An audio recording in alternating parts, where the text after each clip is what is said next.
Straight to the point. Kinigya po niyo boss nga regards kahinans kasamang Rufil Fernandez Banyok. Mo'y paday makiguban kaninyo nining laing adlaw sa atong pagpakigbisog. Adlaw karon mahigala nga Biyernes, pizza 16 na. Buwan sa Enero tuig 2026. Straight to the point. Karong adlaw may ikasiyam na no nga misa novena sa kapiestahan ni Senyor Santo Niño. Og unya ang imahin sa Balaang Bata gikan sa Dakbayan sa Mandawi dunay traslasyon padung mga higalas Dakbayan sa Lapu-Lapu. Mo ni ang kausaban karon tuiga kay ang imahin ni Senyor Santo Niño nagtraslasyon mga kahigalaan gikan sa Santo Niño kagahapon padung sa Mandawi. Muna nga wa kay makabantay tong uban kay nabaguhan sila mga higala niya karon gikan sa Dakbayan sa Mandawi padung sa Lapu-Lapu. So doon na po overnight vigil unyang gabi dito mga higala sa Birhen sa Regla. Nakaabot na karong orasa dito sa Lapu-Lapu City ang imahin sa Balaang Bata. Straight to the point. Atong hatagag pagtagad mahigala tundugang mga hisgutanan labot ani nining atong pagbanuban karon sa atong tulumanon ug inyong tulumanon. Straight to the point. Samtang sa pikas bahin mahigala ang tropical storm nga si Ada hinay nga nag-irog sa amihanang kasadpan nga bahin samtang anaas kadagatan sa silangan nga bahin sa Eastern Visayas. Straight to the point. Traslasyon sa imahin sa Sagrada Familia. Tanan nakaabot na mahigalas Dakbayan sa Lapu-Lapu. Ato ning hatagag pagtagad ang dugang mga reports karon sa mga kaubanan nga nagpahigayon sa coverage mahigala ni ining maong mga kalihukan. Straight to the point. Samtang sa pikas bahin nakalas tungod sa Binaliw landfill nga insidente ni Saka pa sa 26 na mga kahigalaan. Straight to the Sa point. atong latest nga ihap, 26 ang namatay, 18 ang naangol ug naas tambalanan samtang na po ang missing. Straight to the point. Karong adlaw gideklara din sa Dakbayan sa Subo nga day of mourning subay sa daghang nakalas gumikan sa maong panghitabo. Straight to the point. Kanta pagtagad robutagas tumukan uban mahigala na ning atong tulumanon ug inyong tulumanon.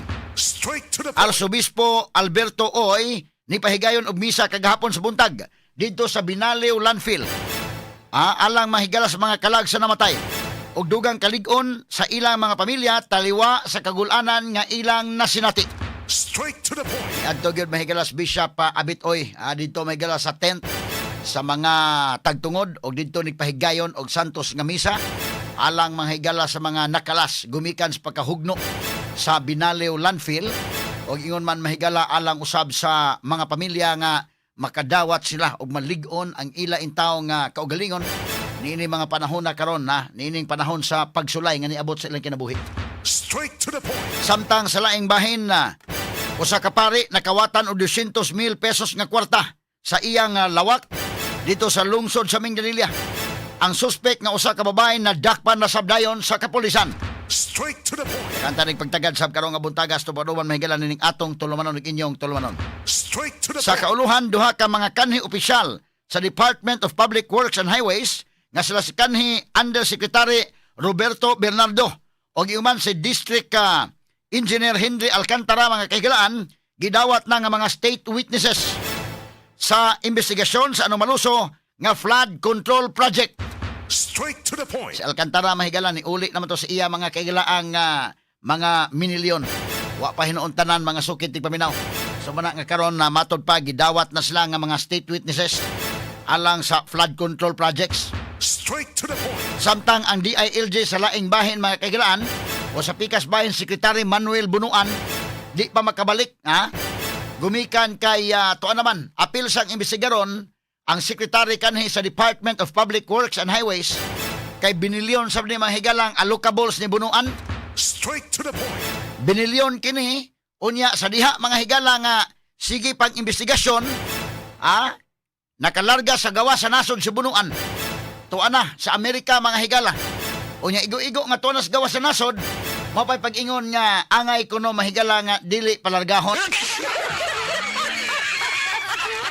Naon sa ning kalakiha mga sukit tig paminaw. Unya karon nga tuan na sa gawa sa nasod. Misaad man tong pauli na tong December 17 pa. Karon mga higala wa pang pauli hantud ron Unya gipangutana mga higala ang iyang mga abogado maoy ni communicate sa DOJ og matod pa wa pay klaro nga pitsa nga makauli sa Bunuan kay matod pa ang iyang asawa kuno dunay mga sakit-sakit mao nga iyang gikuyugan sa Amerika. Inana ka sweet sa Bunuan ng mga panahon na Bueno, kung tinuod man ganing nasakit, na makaingon sa ta, maka-appreciate sa ta nga sweet ni nga pagkabana si Bunuan. O dili sa mauli mga higala kay iyang unungan ang iyang asawa dito. Siya gyud kunoy nangunay og bantay dito sa mutanod. Kay doon na pa'y mga medical procedures nga pagahimuon. Muna nga di pa siya mapauli. Ipangutana sa asa ang address sa Amerika, di po makatugan.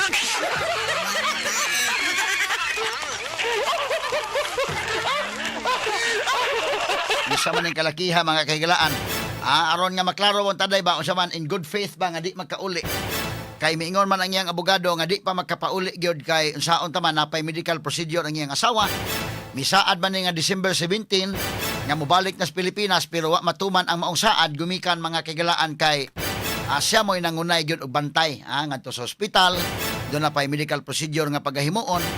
Unya mo na nga dili pa gyud na gipangutanag kanus di pa gyud. Wa gyud makasulti usang pitsaha basta kay ang giingon na gyud nga dili kay doon na medical procedure. Ang sunod nga pangutana mahigalas DOJ asa mo inyong address sa Amerika para lang nga mapadadaan mahigalag mga notice ba, mga notices o dali mo makontak og asa dapit. Dili makatug-an mga kaigalaan.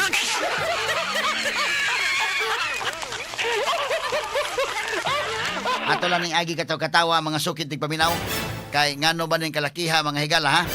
Ato ni hatagag pagtagad lubutaga sa ato paban-uban usab ning atong tulumanon ug inyong tulumanon. Straight to the point. Samtang si Senator Ping Lacson ingon nga moresyom kuno ang investigasyon mga higala sa Senate Blue Ribbon Committee. Ato paminawon ang ilang way of questioning sa basig na scripted na ning kalakiha. Inaot nga klaro na nga investigasyon. Unya imbestigahon mga higala ang Cabral Files. Ala, klaruhan na pag-imbestigar ng Cabral Files kay kini si Leandro Libiste mga kagilaan nga maoy niingon nga naa say Cabral Files siya mahinuy na pikiro panahon na. Straight to the Muna point. niingon Senator Loren Legarda iyang gitap si Lacson nga mo'y mutambag sa iyang anak. Kay si Lacson mahigala matod pa nahibaw man sa siya day nga naay Cabral Files. Pero si Lacson kining iya maro niya ang style kanus sa siyang paggawas, kanus sa issue statement, kanus sa adili. Nasa Cabral Files pero calculated na niya pagpagawas. Si Leandro Libiste nga bata pa nga labihan mahigala ga uros-uros pa makaigalaan ang prinsipyo munang ni una na pagpagawas mga sukit tig paminaw. Kay kini si Leandro Libiste daw di makagwanta ba murag pareha si Barsaga day ba nga doon na may mahibaw ang anomalya daw di makagwanta nga muluom-luom lang. Si Lacson luom-luom lang si Lacson o ganong nagluom-luom murag nagduda naman sa mahigala nga unsang hitabo hasta gani ang Senate Blue Ribbon Committee medyo lahi man ang tunada na mahinaot ta may gala inigbalik karong January 19 inigbalik sa maong investigasyon nga maklaro tani mahibaw nato ang line of questioning Straight to the point. o di ba ni scripted o di ba ni atik ra karabutaga tagan tanig pagtagad sab sa atong paman-uban mahigala nining atong tulumanon ug inyong tulumanon. Straight to the point. Samtang sa pikas bahin kadtong mga wailingaw gusto mong maka-million ni ay gi-offer karon ang DILG Department of Interior and Local Government ni offer karon og 10 milyones pesos nga ganti alang sa makatudlo o makapangita asa karon si Charlie Atong Ang.